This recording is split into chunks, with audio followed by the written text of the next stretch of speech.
So what are we doing to make sure that we kind of move everything forward and acknowledge the work that's already been happening and then extend that to people that aren't there? And from, when we talk about hacking, the idea of that is it's really, you get beyond the philosophy. I love reading books that tell me that all kids can learn. Thank you, I appreciate that. But let's talk about how we can actually change the conversation tomorrow, right? So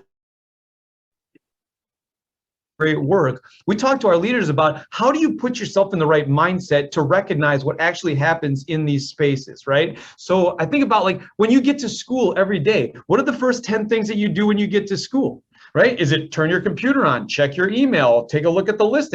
By the time that you get to those things and the things that you want to do, which is get into the classroom and connect with people and make sure that they're doing okay, you're already in the wrong mindset to do that. Because I don't know if it's like this there, but there aren't a ton of people emailing the superintendent of schools in Wisconsin with great things to say about the school at 6 o'clock in the morning.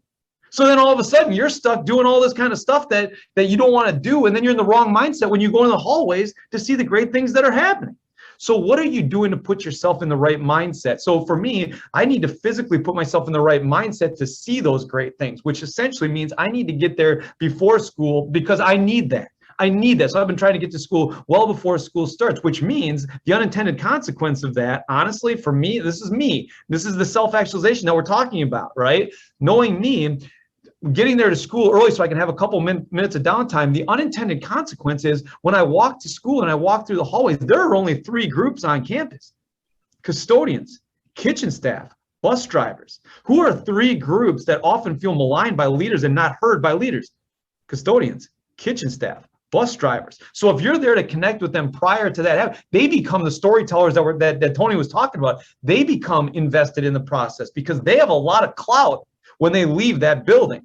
And we have to also understand that 80% of the voting public don't have kids in school. So if you're talking about 80% of the voting public making a determination on what happened to them when they were in school, that's a big jump. What are we doing to make sure that we connect to them and understand that they're storytellers too when it comes down to this work? So I think the idea that we have to keep in mind is we're in the midst of crisis. In the midst of all this crisis, there's opportunity to change. There's opportunity also to reinvest in the things that were working. It doesn't mean that everything needs to be changed. So what are we doing to make sure that we reinvest in the great things that are happening, but also move forward on the things that we want to try to do differently? Everybody, that Time article drove me nuts. There was the Time article that mentioned that this was the lost year. It's not a lost year. It's not a lost year. Please.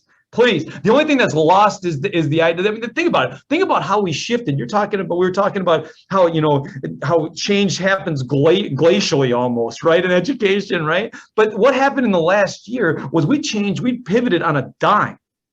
We pivoted and changed the process on a dime. Like, that's not a lost year. Think about, the people that are talking about it being a lost year are still asking their kids how to connect to a Zoom link that they all did and downloaded a bunch of stuff on the way in the middle of the year. Please tell me lost year. The only way that this is a lost year is if next time, nothing changed. Then it's a lost year. I get that.